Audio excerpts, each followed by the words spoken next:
बोला आता ऊस बघून तुमची काय प्रतिक्रिया आहे सांगा मला. जबरदस्त हा. एक आपण ऊस आतनं तोडून आणलेला आहे. आपण ह्या प्लॉटवर आलो आहोत. हां. ही प्लॉट एका मालकाचं आहेत. ओके. चुलत भावांचं आहेत. ओके. ह्यांना पण ती DNLची ट्रीटमेंट केलेली आहे. फक्त त्याला एक डोस कमी पडलेला आहे. बरं. त्या प्लॉटला दिलेलं नाही. त्या प्लॉटला दिले नाही, त्या पलीकडे दिले. पलीकडच्या आता हा नाव ऊस एका दिवसाचा एका दिवशी. बरोबर. एका ठिकाणचं बियाणं आहे. एका दिवशी लागण केलं, एका दिवशी पाणी पाजलं. ओके. आता ह्या ऊसात जर आपण बघितलं हां. तर 12 ते 14 कांड्या इथं आहेत. बरोबर. बघू शकता इथं. आणि ह्या प्लॉट मधला आपण आता एक ऊस काढला. त्या प्लॉटला DNLची टेक्नॉलॉजी वापरल्या.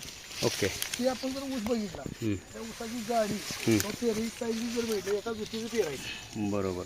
म्हणजे 9 इंचाचं पेर आहे. बरोबर. पेरेची संख्या जरी आपण मोजली बघू, हां. 1 2 3 4 5 6 7 8 9 10 11 12 13 14 15 16 17 18 19 20 21 22 23 24 25 26 27 आणि 28 पेरू आता चालू आहे. ओके. तर आता ऊस काढताना खाली एक दोन कांड्या मोडले मोडलेले. म्हणजे 30 कांड्यावर आता ऊस आहे. जवळजवळ 75-25 म्हटलं तर काही अडचण नाही. बरोबर. एवढा मोठा फरक इथं दिसतोय. ऊसाची जाडी पण जबरदस्त आहे.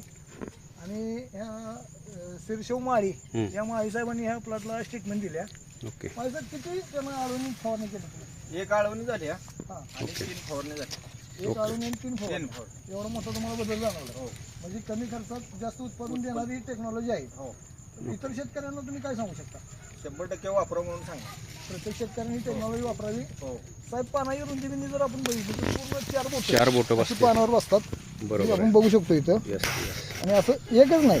बरोबर. कोणतंही पान घ्या. हे एक घ्या. असं ना आपण पान हुडकून काढले असं नाही. बरोबर आहे. कोणतंही पान जर तुम्ही घेतलं पूर्ण 4 बोटं 4 बसते ती. बोटं. बरोबर. पन्ना जबरदस्त आहे पानाचा. जेवढा तुमचा पन्ना जास्त तेवढा उसाला ग्रोथ काळोखी चांगले आहे. पानाचे शिर एकदम टाईट आहे. जबरदस्त. जबरदस्त. त्यामुळे ग्रोथ चांगला याला आलेला आहे. आपण आत पण अशी ऊसाची जाडी पण इथं पाहू शकता. ही अशा पद्धतीनं मला लक्षात 1 वर्ष पूर्ण झालं. त्या अशा पद्धतीनं जून मधला ऊस आहे ना. हो. जून मधला म्हणजे आता जून महिना चालू आहे. बरोबर 1 वर्ष झालं. 7 जून.